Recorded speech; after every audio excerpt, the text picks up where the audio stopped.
We've talked a lot about nutrition and exercise, but we haven't talked a lot yet about how to actually knit that stuff into a habit.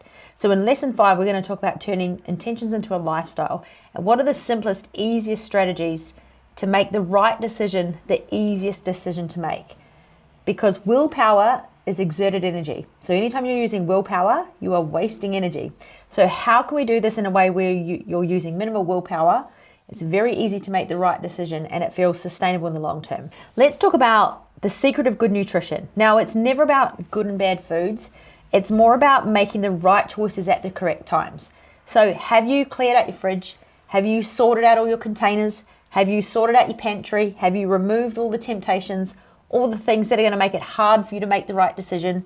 Because the inescapable fact about food is that if it's in close proximity, eventually you will eat it. And there's actually science behind that. So even if it's something that you don't particularly like, if there's snacky foods in the cupboard, eventually the day will come where you're unprepared, you've run out of food, you're tired, you're emotional, you've got cravings, you're going to be reaching for that snacky food. So the easiest way to make the right choice is actually to get rid of anything that's going to make it hard to make the right choice. Much easier said than done, but it's all about consistency. So making sure that the right foods are consistently available at the right time. Plan and prepare, or prepare to fail. Now think about the secret. The right choices are consistently available at the right time. That means we're not relying on willpower, we're not relying on resisting temptation. We have set up an environment at home and at work where it's very, very easy to make the right choice. Because even if you create all the right food, you're doing all your meal prep, everything is in the fridge, but there's also a half-eaten, half-open block of chocolate, I know which one I'm going to pick. So what I'm not saying that you can never eat chocolate again. What I'm saying is that if you regularly buy chocolate and store it in the cupboard and tell yourself you're not going to have it all the time, what you're actually doing is you're setting yourself up to make the right decision harder to make. So if you are going to eat something off the plan, do it when you're out with friends. This is how lean people actually stay in shape. Yes, they still eat off the plan, but they don't plan to do it when they're at home. They do it when they go to a birthday or to a function or a wedding. That's where they enjoy that off meal with their loved ones. So it ends up being less frequent, but there's also less guilt attached because you're not just eating off the plan for the sake of it or because you are low in willpower that day. You're doing it because it's a special event and it's a special occasion and you want to enjoy yourself. And then when you're at home, you're always on track because that's all that's available. So you've actually made it very easy to make the right decision most of the time. If the right foods aren't easily accessible at the right time, the greatest diet will fail, despite all the best intentions. I want you to remember that. So how to make this part of your new normal? First, you're going to construct the right environment at home and at work or at all the places where you spend the majority of your time. Do the kitchen makeover. So this is one of your action tasks, is to go through that checklist. And when you go through that checklist, here's a little piece of advice. Don't just tick the boxes to say that you know what to do. Do the tasks and then tick the boxes, because there's only 3 ticks in those boxes, right? There's purge, pillage, and replace.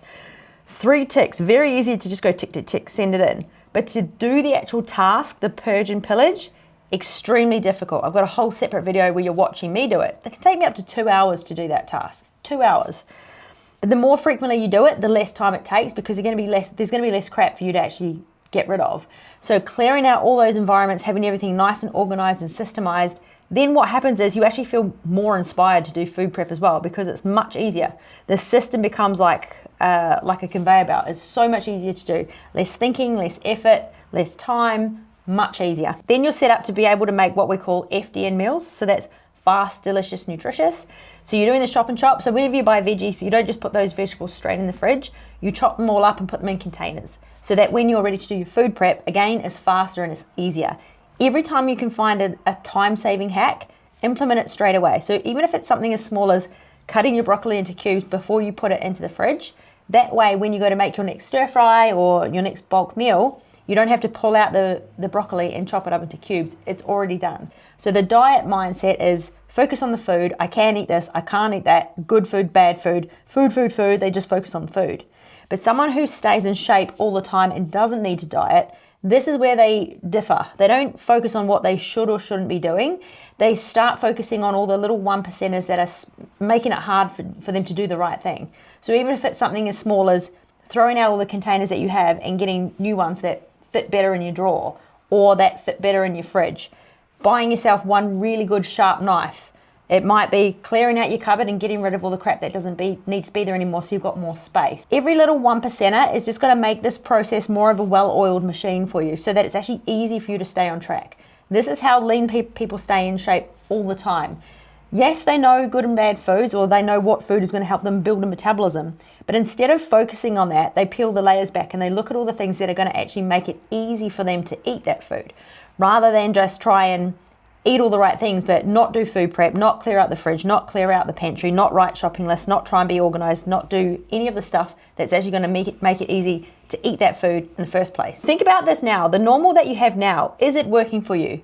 Chances are it's not, because that's probably why you've signed up to this program, is you know you need to change your normal.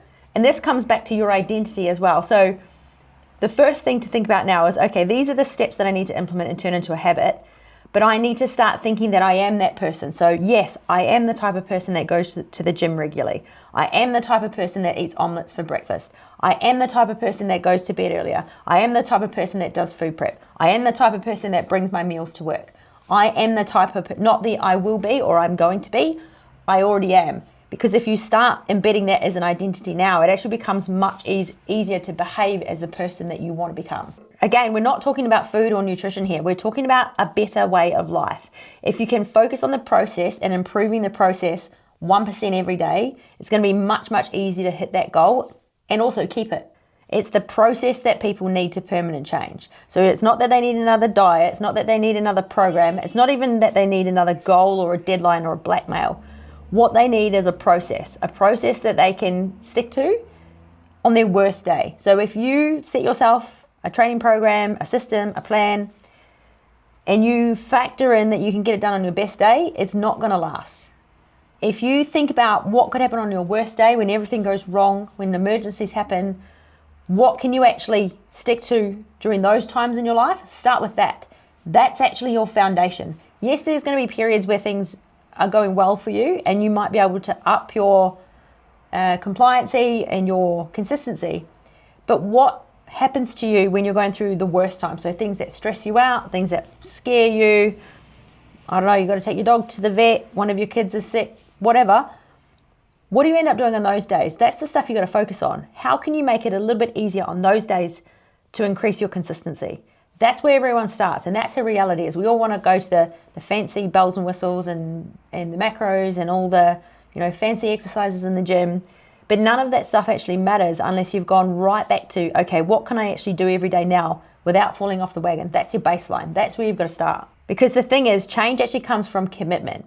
So commitment comes from finding your why. So yes, you have a goal, and it might be, more muscle, less fat, getting on stage, doing a marathon, just feeling better, having more energy. You have a goal, but what's the why? You know when you have found the right why, because it will make you choke up. So if you tell me your why and it's something like, I want to be the best I can be, or I want to be the best version of me is one of my pet peeves. You're already the best version of you, I'll tell you that now. I want to be as fit as I can be. I want to be this, I want to be that. Yeah, okay, but why? So if your why doesn't make you feel anything, like it doesn't give you goosebumps, it doesn't make you get tears in your eyes, doesn't make you get a lump in your throat, then what will happen is when you go through hard times, the thing you're going through at the time will be more important to you than the why that you're talking about now. So when you go through these hard times and then someone says, well, what about your goal? What about your health and fitness lifestyle that's gone to pot right now? Why has it gone to pot? Well, because the why that you set in front of yourself back then wasn't strong enough to get you through the hard times. So if the why makes you choke up, it makes you cry, it's hard to talk about, it means that it's actually deeper. It's deeper than just wanting more muscle and to look better and to feel better. It's the thing that will drive you through when you have the days where you do not want to do it anymore. If you don't have that why, that's fine. Over time, it will probably come to you later. So sometimes people have to start without a why and then they find it later. But if you never find the why, that's probably why you find yourself going around in circles all the time. Eventually, you'll strip the layers back and you'll find the why, and that will be when you're unstoppable. It'll be when you find your actual why. So if you find yourself nitpicking at the small things like calories and macros and is this exercise better than that exercise and all the little niff-naff and trivial things, all it really means is you're not focusing on the forest yet. The forest is the why. everything else underneath it, all the little details, all that stuff will fall into place when you find your why. A few ways you can save time in the kitchen. Conquer the supermarket, so always go there with a plan, or do it from home, because then you can just tick from a list and you're not seeing all the temptations. Do the veggie chop and chop, so that means whenever you buy vegetables, chop them all up, put them in containers and chuck them in the fridge, so that when you go to do your meal prep, it's much faster. Meal size plastic containers, so I like using the ones from Coles or Woolworths, they're just the small cheap takeaway ones. 3-minute meals, so things like 3-minute omelettes where you've already chopped and chopped all the vegetables that you're going to chuck in, so you can just quickly cook it within 2 minutes in the morning. Never cook for one, always cook for more. So even if you want to cook yourself a fresh dinner, which a lot of people like to do, they don't want to have reheated container meals for dinner, which is fine. Still cook yourself a fresh dinner, but cook it in bulk. So whatever you're making, don't make one serving, make 6 servings or 8 servings, and then portion all the rest up into containers. So when you're cooking fresh, you're still technically meal prepping at the same time. Have some sort of a blender or a magic bullet. I've got the Nutra Ninja, which is really good. Plenty of shaker bottles ready for your liquid meals, your pre and post workout shakes. And if you can afford to have a barbecue, that's going to save you a lot of time, because you can cook a lot of food very quickly. It's very crispy and it doesn't make any dishes. Do you have the tools of the trade? So in that checklist, you can go through and just see these are things that you don't have to have them, but they do tend to make meal prep faster and easier. So you don't have to have everything on that list.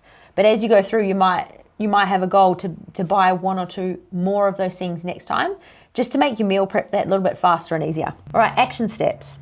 How fast can you do the shop and shop without losing any fingers? Can you cook an omelette in 3 minutes? You can if you've already done the shop and chop. How many of those recipes can you make in 10 minutes or less? And have you done your purge and pillage? I ask you this with all the kindness in the world, because a lot of people, in fact, most people, don't do it straight away. Or if they do it, they don't do it in its entirety. There will be things in the cupboard and in the fridge that they're just not willing to get rid of yet. So you might actually need to do the purge and pillage task several times before you do it in its entirety. And that's totally normal, because sometimes when it comes to the habit loop, we're not actually ready to let go of something that's in the pantry, because it's attached to an emotion and it's attached to a habit.